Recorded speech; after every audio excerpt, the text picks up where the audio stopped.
2 years ago was on the pastor who was incumbent here just before the Second World War, Pastor Jaeger. And we welcome this evening Pastor Jaeger's daughter, who is listening in, I think, from Germany. So without any further talk from me, I'm going to hand you over now to Anette Jaeger, who is this evening's speaker. Anette.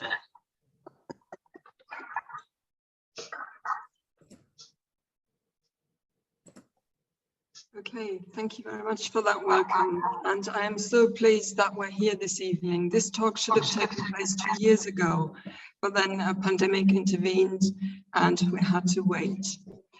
But as a result, we are now able to welcome other people on Zoom who otherwise would not have been here, and for whom this evening is also very important, because some of them actually have recollections or connections with the parish sisters that were working at least here during the 1930s.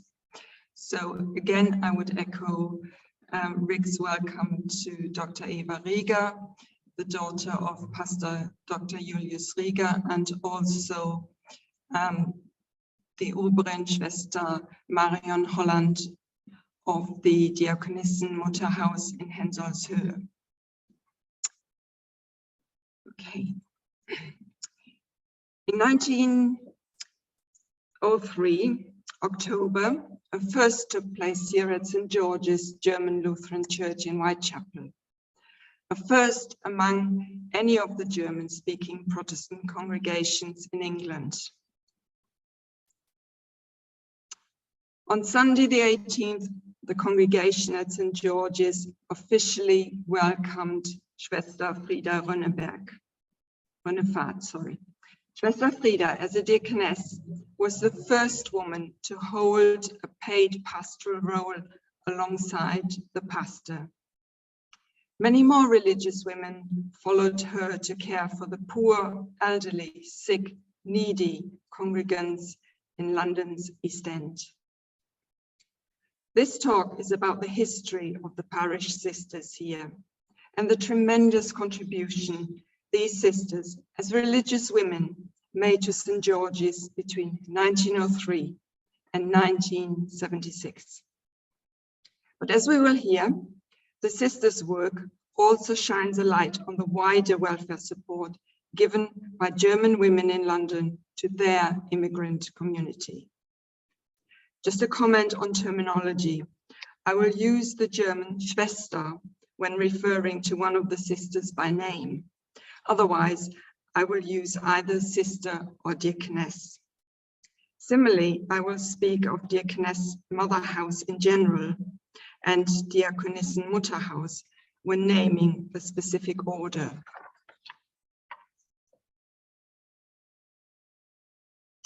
As I said, St. George's, founded in 1762, was the first congregation to employ a deaconess.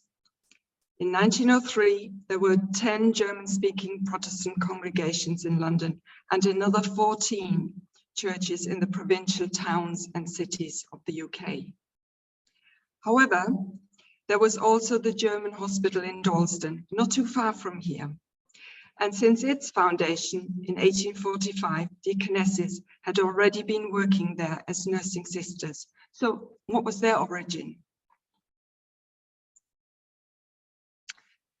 Unmarried Catholic women had lived in religious communities for centuries.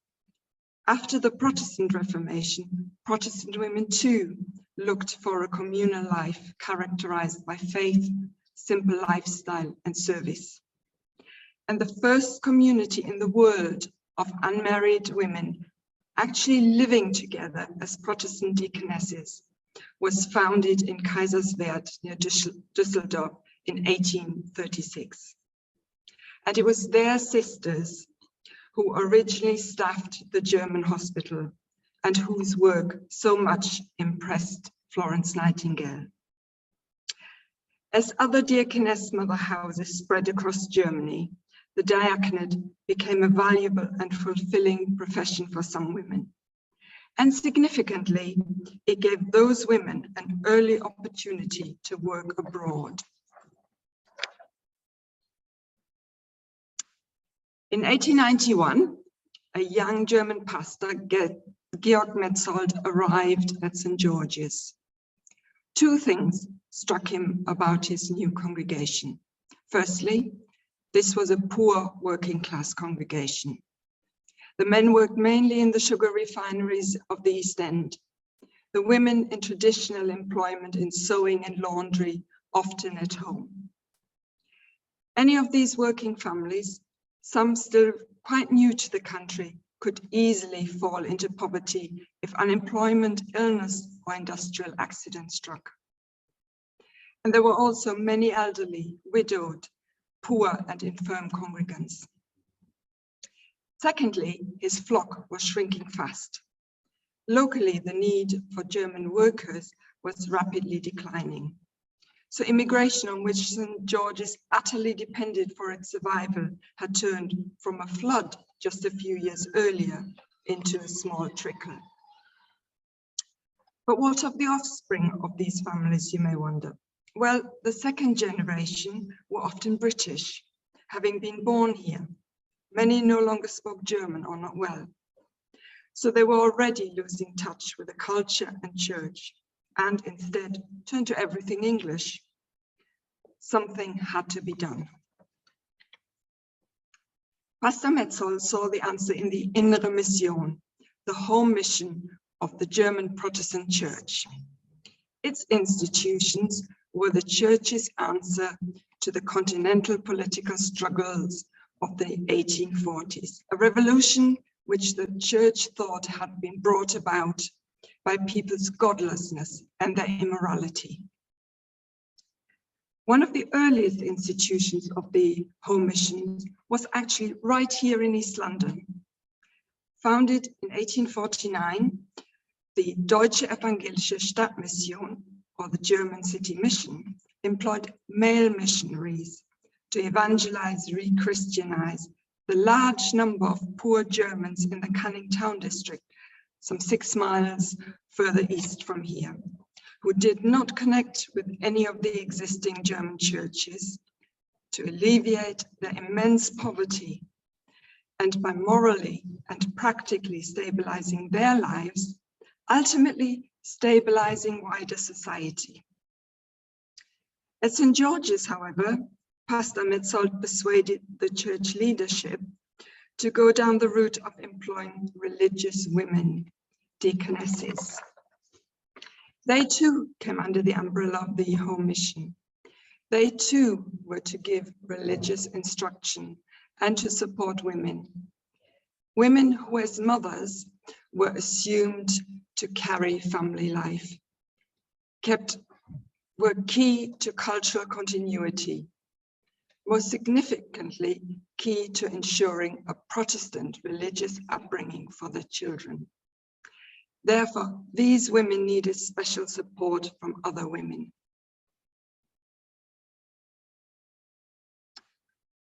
But Pastor Metzold was not one to rush things. He took 3 years just to raise sufficient money from the German community to cover any salaries, insurance, travel expenses, so that at least for the first few years, there would be sufficient money before he was confident to start recruitment. And if fundraising had been difficult, finding sisters from Germany was every bit as challenging. As more and more, mainly poor Protestants had left Germany during the 19th century in search of work, the number of Protestant congregations abroad also grew, and so grew their calls for sisters. In fact, the demand was so great that a new mother house was started, specifically to train deaconesses to work abroad. But when in 1910, Pastor Metzold applied for their staff, the answer was still no. None of the women were anywhere near completing their 3-year training. When Pastor Metzold finally found a sister, there were still employment contracts to sort out and insurance matters to be negotiated. Tricky, when at that time, employment of professional women was still unusual, so that insurance companies did not accept insurance of ladies against all sickness and accidents. After Schwester Frieda started her work in 1903, the sisters' work was formalized into what became known as the Ostdiakonieverein, the East London Diaconate Association. Although the sisters were completely autonomous in how they structured their daily lives and working lives, a small committee of mainly women, but also the pastor, met monthly to oversee their work and, quite crucially, to raise and manage its own funds. Yet despite their important role in the church, the early sisters were not part of shaping any church decisions, as attendance at the monthly church council meetings were reserved for men until 1931. The Ostdiakonieverein was only too aware of the importance of its annual reports, written by women, predominantly for women. And these reports were a powerful means to acknowledge each individual supporter by name, assure them that their money had been spent wisely, and to persuade new supporters to come on board. So as a result, we know that in 1908, Mrs. Drews and Miss Matzinke, ordinary German women who otherwise we would have never heard about, were among the 50 regular financial donors. Similarly, we know that Mrs. Reinhardt and Miss Lina Melchers were among the 24 or so women who had donated lots of useful things, including food, clothing, and furniture. And in 1914, a lady had even donated 14 rabbits to be distributed by the sisters as Christmas presents to some 25 families. Christmas was, however, a special occasion, and the work of the sisters was usually much more routine, as can be seen from their job description set out by the Ostdiakonieverein. So each sister had to do between 60 and 100 nursing visits per month. Anyone who was seriously ill was to be visited daily, and this could include some night watches. The sisters had to tidy up, clean, provide fresh bandages and food was to prepare soup twice a week for 8 sick women and their families. And then there were 60 to 70 other home visits per month, and these were for welfare purposes. In poor households, check on the women and children, share their worries, so listen and show empathy, encourage cleanliness, really important. And in households with numerous children, visit on Saturdays and bath the children.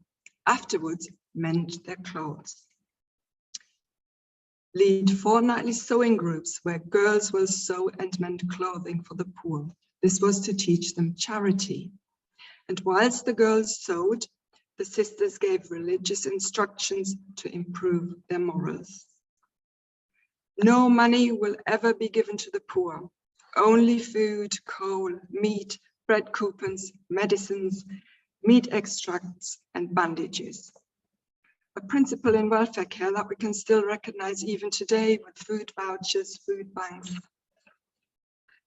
With so many tasks, it soon became apparent that one sister alone could not cope. In 1905, a second sister was employed. Even with 2, their workload remained demanding. On at least one occasion, a mother house reminded Pastor Metzold that the sisters were entitled to time off. One afternoon per week and another afternoon every other Sunday between 2 and 8 p.m. This high workload that could even take away this small amount of spare time does, however, suggest that the sisters were seen less as individuals who had needs and interests, Rather, the focus was on their role of service. And whilst an annual report acknowledges, and I quote, "Truly, it is not an easy task that our sisters are doing.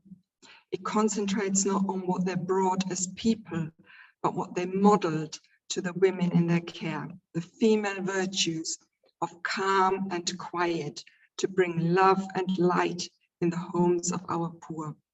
Tasks that they fulfilled with joy and unflagging energy." This concentration on the role perhaps explains why we know so little about these women, despite their crucial work. In comparison, we have quite comprehensive biographies of the pastors. But for most sisters, we rarely have more than a name, sometimes not even a second name. I'm therefore very grateful to the Diakonissen Mutterhaus at Hensolshöhe, who have shared vital biographical information. So questions about what the sisters did in their spare time, if they ventured outside of the German community, have to remain largely unanswered. Occasionally, though, the sisters' own records give rare glimpses into their interests outside of St. George's. In the early 1930s, Schwester Bertha Trautmann attended the annual Keswick Convention of Conservative Evangelical Christians in Cumbria. This tells us that theologically she had an interest in evangelical spiritual renewal, interdenominational affairs, and had established at least some links with the British community. And more of Schwester Bertha later. From their notes, we also see that it was not all work. Particularly during the 1930s, they enjoyed regular annual travel to Germany, something still quite unusual for many working women. And on 12th of May 1937, the sisters watched the coronation procession of King George VI from the balconies of the German embassy, then in Piccadilly. There on the balcony, as everywhere, the sisters' distinctive clothing, including their bonnets, made them highly visible and instantly recognizable to anyone who wanted their help. They would not turn away emergency cases who belonged to other churches or faiths. But after giving initial assistance, they referred the person to their own faith community, be that to the Jewish Board of Guardians or the German Catholic Church, for example. However, they would continue to care for anyone without links to a faith community. Now, before saying a little bit more about the sisters' work, I will now set this into the context of the wider German welfare projects for women by women. And despite the solidarity shown, it's here that class differences really become most apparent. The sisters worked closely with a group of German women who lived across London. They had been inspired by the Home Mission and since 1897 had already been working as the Frauenverein für Innere Mission, the Women's Association of the Home Missions, to help their German sisters in need. A committee of the most illustrious German women in London headed the umbrella organization. It was then split into 10 districts, coterminous with the German congregations. Each district had its own local committee, made up of slightly less illustrious, more middle-class women. Here we find the pastors' wives, for instance, including Mrs. Metzold at the Ostdiakonieverein. And the Women's Association's most successful venture was probably the Arbeitsvermittlung, an early and quite sophisticated version of a job and training center for females. Whilst this still concentrated on cleaning, washing, sewing jobs, it wanted to improve working class women's employment chances, give them an income and some independence. And those who could not be directly placed with an employer were allocated to the Nähverein, the sewing group. This group gave women already an income when they were still learning to sew, and the clothes they made were either bought by the women of the committee for their own use or to donate straight back to the sisters to distribute to the needy of the German churches. So this meant that for some women, the scheme benefited them twice. Once they learned skills, and then secondly, their families may receive gifts of clothing by the sisters.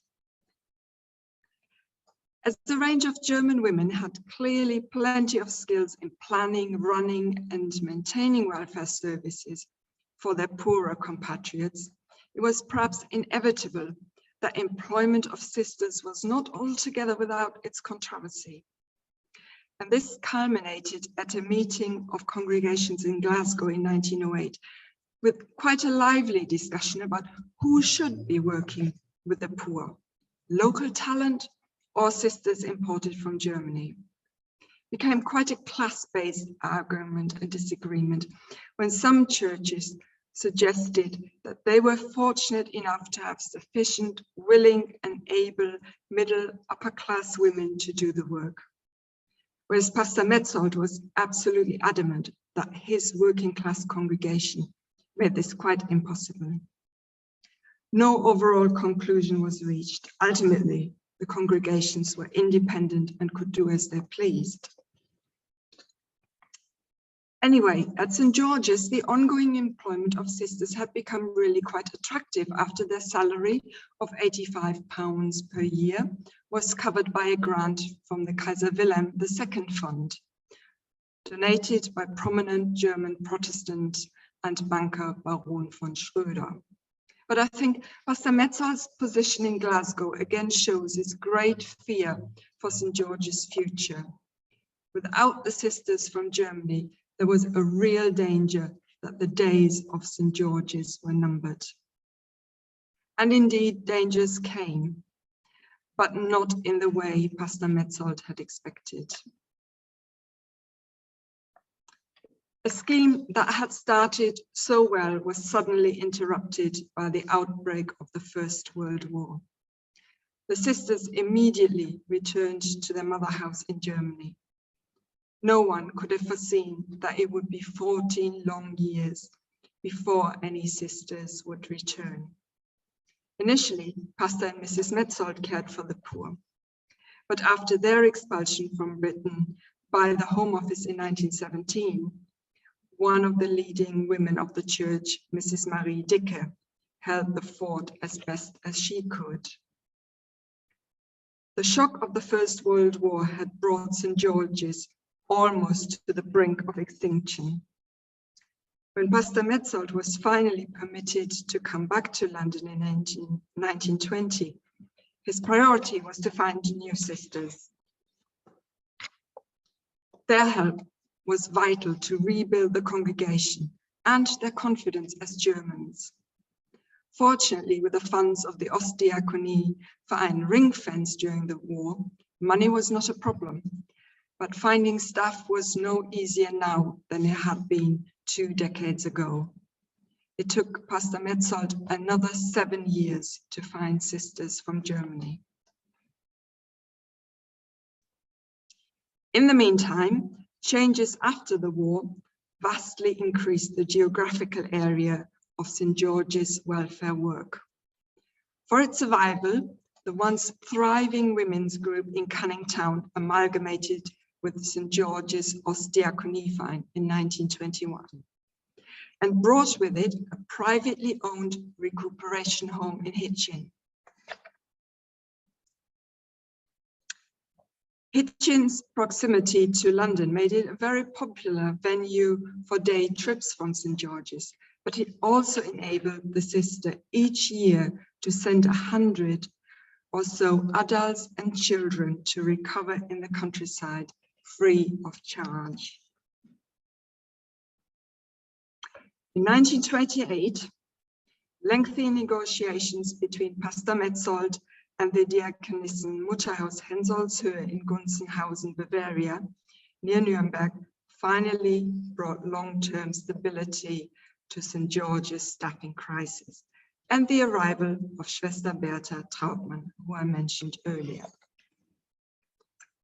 Founded in 1909, Hensolzhöhe is noted for their early and consistent missionary work abroad.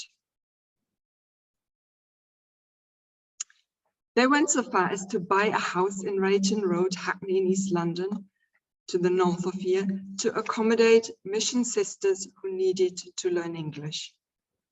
A typical terrace house over 3 stories with probably 5 bedrooms, Rayton Road plays an important role in this story. If there was space, Rayton Road also offered temporary accommodation to other Germans. So following the unexpected death of Pastor Metzold in 1930, it was here that his successor, the young, then still single, Pastor Dr. Julius Rieger, lived for some months. And it was during his early months in England that Schwester Flora Zeitler, then in charge of Rayton Road, and in 1935 to become one of St. George's sisters, took him under her wings, ensured that he went to English classes, and became a good friend to him.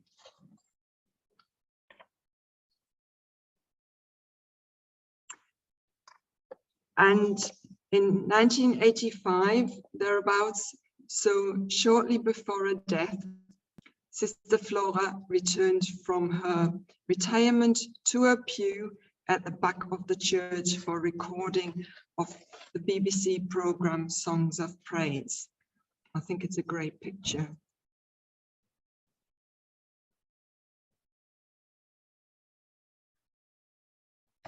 Triumph of West. Okay. 83. Okay, thank you for that, Emma. In January 1932, Schwester Bertha was supported by a second sister. When Schwester Babette Laumer arrived, she could not have foreseen that her 21 years at St. George's would be the longest of any deaconess and the most demanding. Or that in 1958, she would be awarded the Bundesverdienstkreuz, the Order of Merit of the Federal Republic of Germany for her work, as indeed was also Schwester Flora. The care for the sick, poor and needy remained unchanged. They still worked with the young people, taught in Sunday school, gave German lessons. But in 1931, the advent of the Nazi regime brought new challenges. It was largely due to Pastor Rieger's efforts that St. George's, as the only German congregation in England, responded to the plight of Protestant refugees of Jewish descent from Nazi Germany. After 1935, it fell to Schwester Babette and her then new colleague, Schwester Flora, to give much needed practical assistance and medical care to the refugees, many of whom were women and many of whom were unaccompanied children and young people. And you may want to explore this a little further in some of the questions. Today we know that the hope for peace that the sisters recorded in their notebook following the 1938 Munich Agreement was sadly misplaced. But in contrast to the First World War, St. George's, again exceptional among the German congregations, asked the sisters to stay throughout the Second World War. Congregants now needed their services more than ever. Along with all Germans, the sisters had suddenly become enemy aliens and as such had to appear before internment tribunals. Fortunately, at both tribunals, in November 1939 and crucially again in August 1940, they were both exempted from internment with no restriction on their work and no restriction on travel because of their loyalties to Britain. Many other German women fared less well, and from the autumn of 1939, the sisters became weekly visitors to Holloway Women's Prison in London. There they celebrated Christmas 1939 with 160 German women internees. During 1940, many more Germans were interned, including Pastor and Mrs. Jaeger and the deaconesses from the German hospital. For Schwester Flora, this meant a sideways move to cover the work at the German old people's home.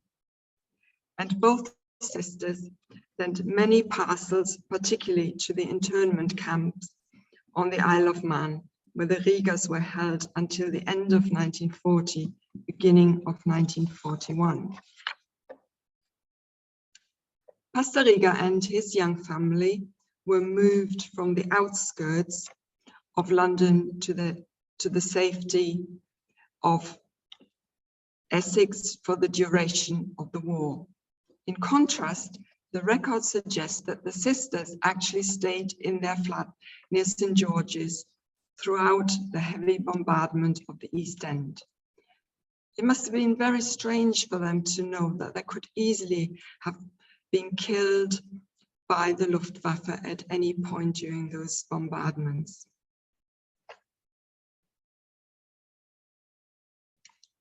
Immediately after the war, Schwester Babette's work took on an international dimension. For the next 5 years, she oversaw the sending of care parcels, quite literally by the sackload, to those in desperate need in Germany, church congregations, prisoners of war of the British Army, and those in camps for displaced persons. And here I'm grateful for the memories of Dr. Eva Rieger, Dr. Pastor Rieger. She said, I remember that my mother had a group of ladies after the war, and they met regularly, collected toys and useful things and sent them to Germany.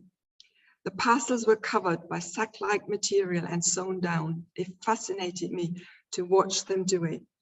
We siblings were allowed to play with the toys or to take them to bed for one night before they were finally packed and sent off, which was a treat.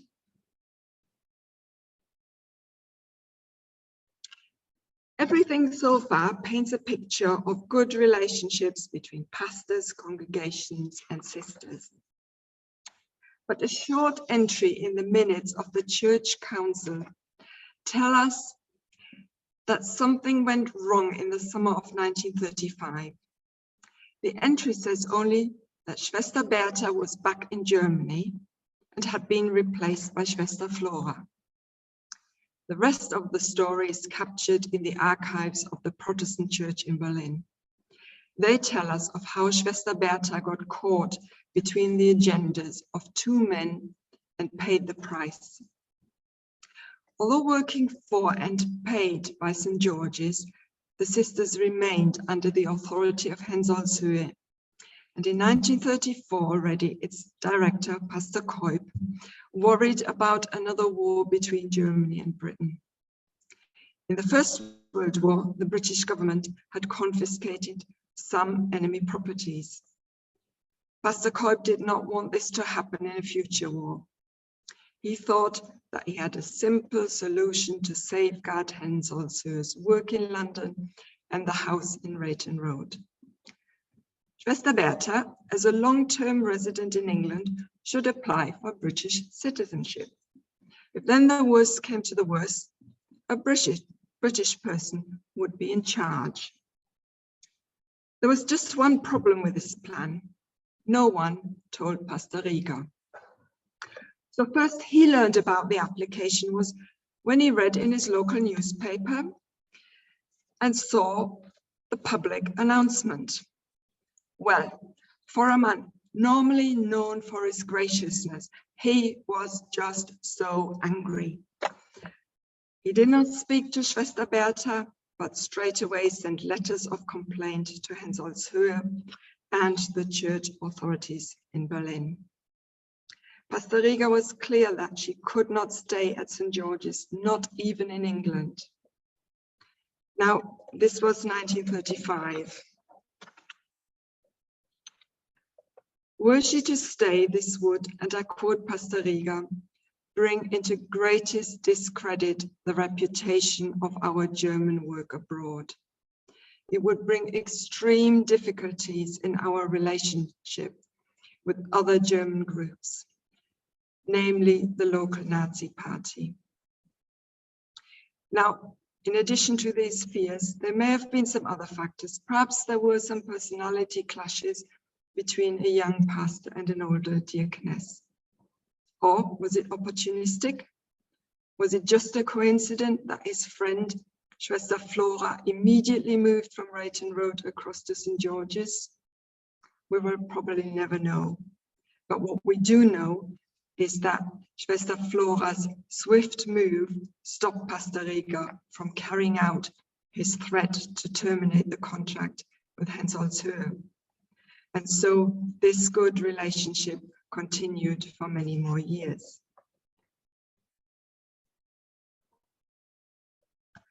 Schwester Babette Brunner, who came to St. George's in 1950, was the last sister to come from Hensoldt-Höhe, who finally terminated its contract with St. George's in 1965 after 37 years of good cooperation. However, as Hensoldt-Höhe continued its work amongst other German congregations, she stayed in London until June 1985. And this enabled Schwester Brunner to keep in touch with St. George's and to remain a member of its church council until 1980. A new provider, the Diakonieverein in Berlin-Zehlendorf, took over, and their sisters Ilse Korczak and Gudrun Felling worked at St. George's for the next 11 years, concentrating more on young people. In the 1970s, Schwester Gudrun founded the Venue Club in the cellars of St. George's Schoolhouse. This attracted young people, some linked to the church, others not. And it seems, as with many youth clubs everywhere, then and now, not all church members or church leaders were that happy with all of the club's activities. The work of these amazing parish sisters, these amazing women at St. George's, finally came to an end after 74 years. Increasing financial pressures, as it so often is, prompted the church authorities to stop supporting this work.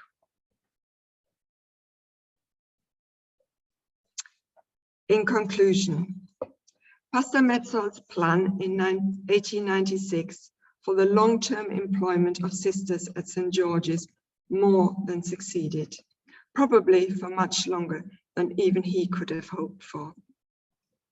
The long-term support of the Mutterhaus Hensoldt-Höhe was crucial for this success. So was the dedication and commitment of the individual deaconesses. Their work to care for the poor, the sick, and the needy was not glamorous, but relentless and often repetitive. Their care for Protestant refugees of Jewish descent during the 1930s and many more newcomers after the Second World War will no doubt have contributed to Pastor Metzold's other aim of maintaining a viable German-speaking Protestant congregation in the East End for almost another century. What he had not planned for was that today the work of the sisters gives a great insight into the experiences of part of the German immigrant community that otherwise would have remained hidden, those of women. So I'm sure that you will agree with me and the committee of the Friends of St. George's that the sisters should be commemorated alongside the pastors in the Metzold-Zimmer at the back of the church. And I hope those of you who are here will be able to stay for a short unveiling ceremony after the talk. Thank you for listening.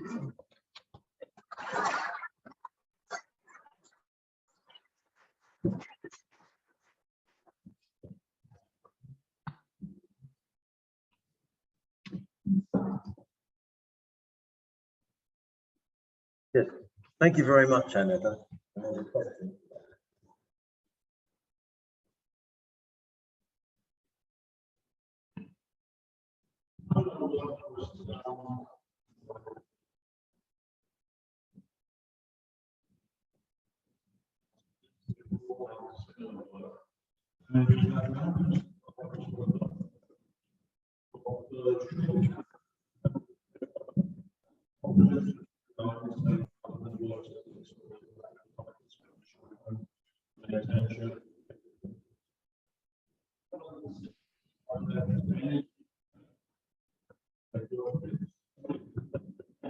Can't hear anything. Right, we don't know how they were assigned, but the sisters, like all good nurses, kept amazing records, and it's those records that I've been drawing on in order to put this talk together.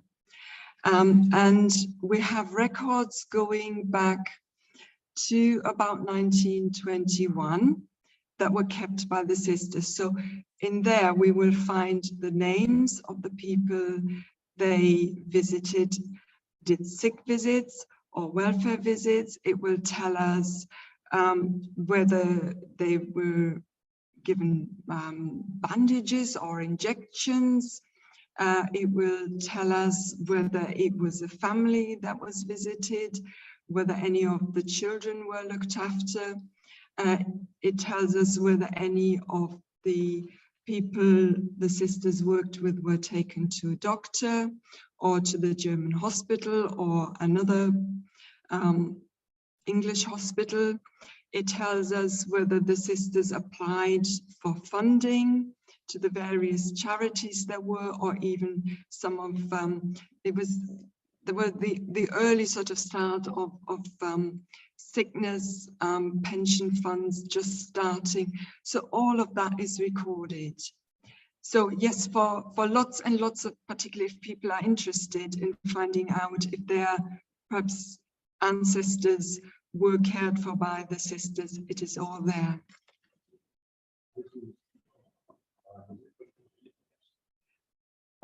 It is not indexed, but it does include minute books of the meetings, and it includes a daily record book, which is for each month there is a sheet, and it's, I would have brought you some pages, but to look at it on a slide, because it's so detailed information, would have just been meaningless. But it does tell you for each day who was visited, what services they received, and it also has a little extra column to say some days the sisters cleaned and prepared the church for special events. So it tells us, for instance, that when during the 1930s, Professor Karl Barth, who is considered as one of the founders of the Confessing Church, came to preach at this church, it was the sisters who prepared the church beforehand, and it tells us that 190 people attended that service. So it's quite a lot of detail for all sorts of reasons that the sisters tell us in those records.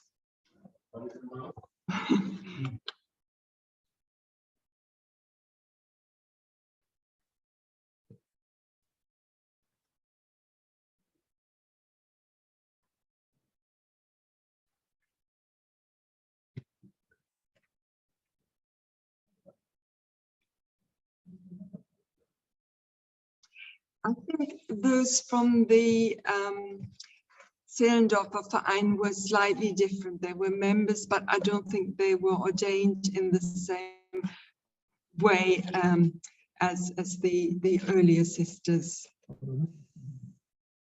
No, no, I think their work was slightly different, and their work is not yet in the archives, as I found a few weeks ago. It's still in the cardboard box in the office here, and documents over quite a long time the amazing work they did with young people and the wider sort of social work amongst the Germans as it evolved during the 70s. So that still needs to be taken across to the archives at some point.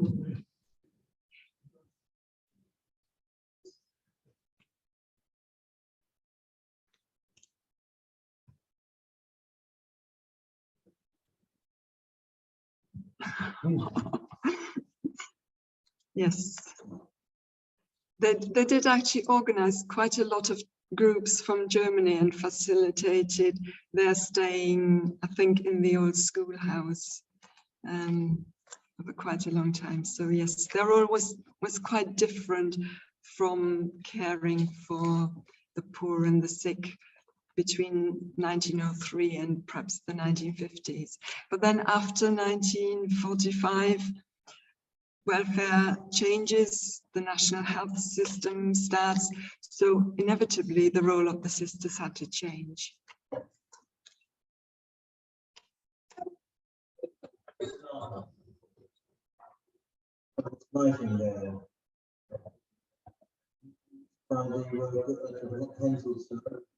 No, at Kaiserswerth.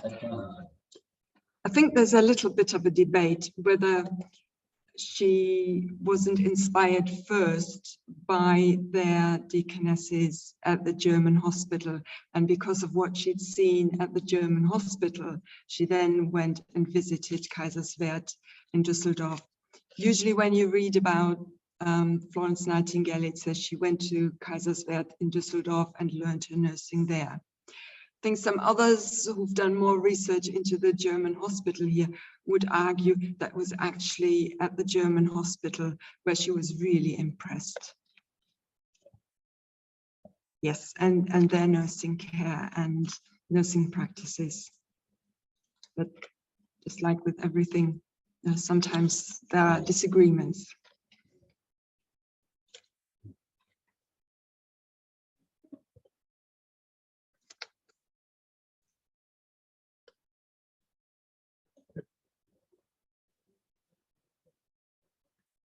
Yes.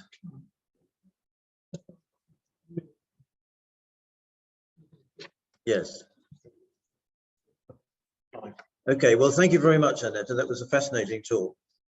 I'd love to have received a rabbit myself for Christmas from the nurses. It was a nice present. So now, if people here in the church would like to join us, we're going to repair to the Metzodzimmer. There'll be a few minutes while we move some of the equipment, and the unveiling will take place. And those of you on Zoom, if you'd like to stay with us, we're going to be able to move the camera as well.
Wanda? I won't have anything. I have orange juice. Orange juice? Yeah.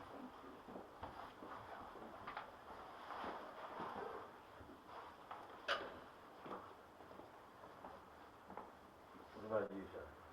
Glass of wine? White wine, please. White You wine. want to say a few words first, I think. And? Same Do you want to for say a few me. words I just first? say a few words.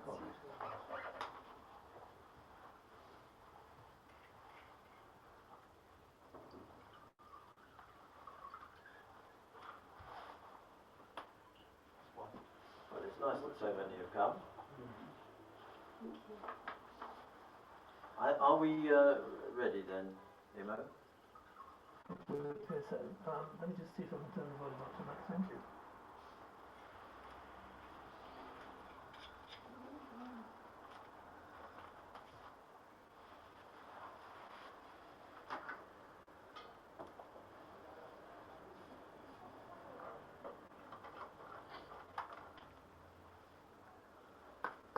Oh, I'm not hearing anything. Sorry. Okay, audio isn't working.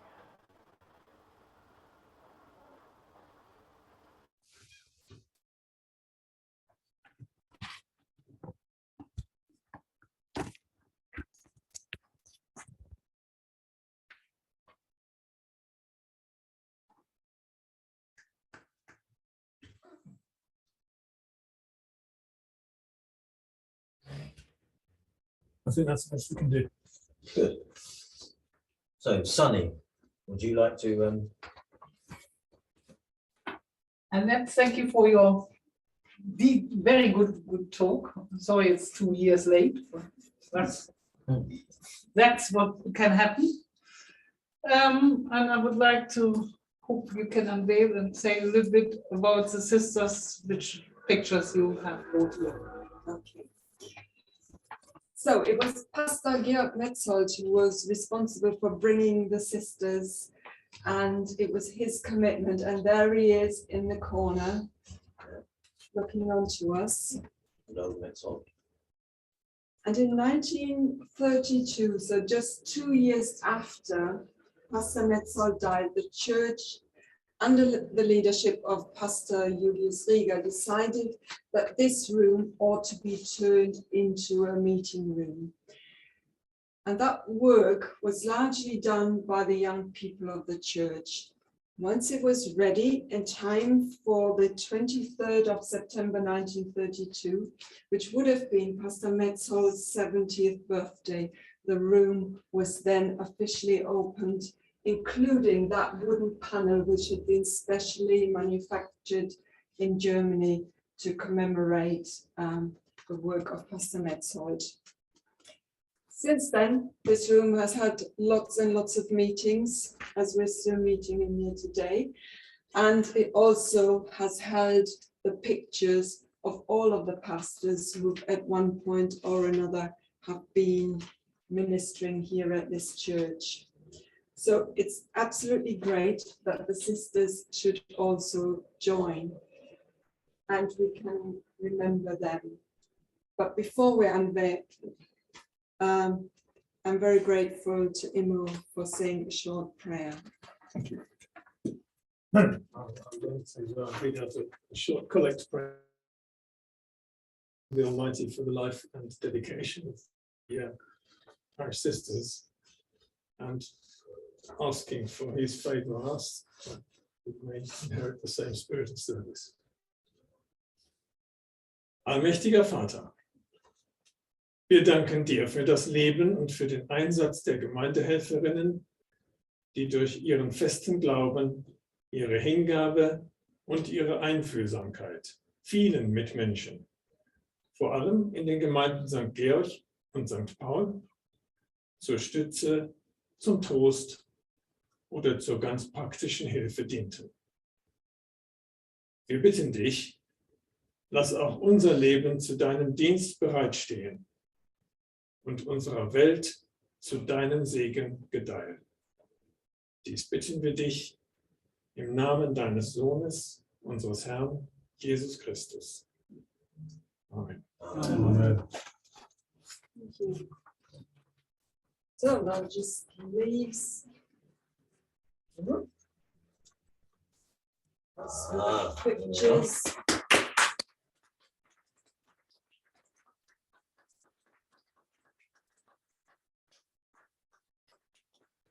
So with Schwester Trautmann, Babette Laumer, and Flora Zeitler, and the names of the other ones that we know about. Good. Well done. Well done to the three sisters. The Schwester. Yes. The other ones, yes. Three with pictures. Three with pictures. Doesn't seem quite right having a prayer and holding a glass of wine at the same time. Yes. Yes. So we should drink a toast to the three sisters too. To the three sisters. That's all the others. That's the And all other the one. others. Wonder had wanted the night. Oh, right. Yeah.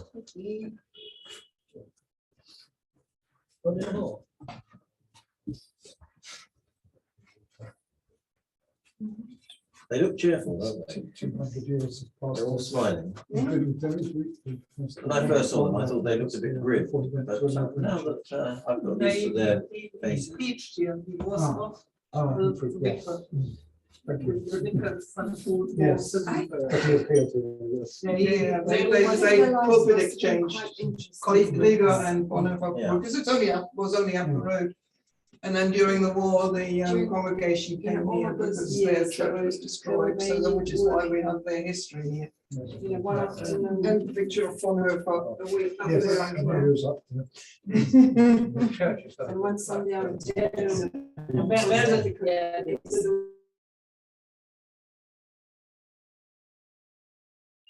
Unfortunately.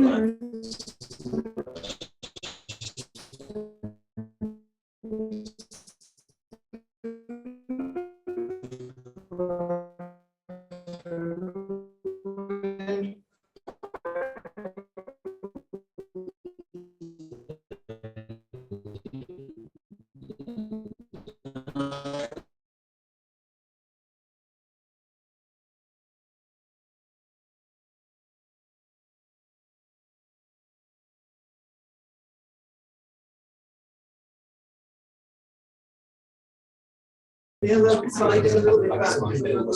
They're still there. Not even historically, I think. No, There maybe is there's one one here here, by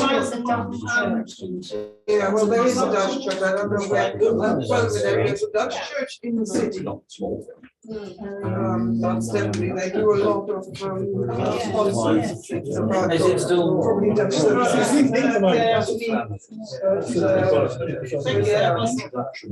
And then there is the church in the King's Cross, And we can. German church, St. Mary's, where they amount one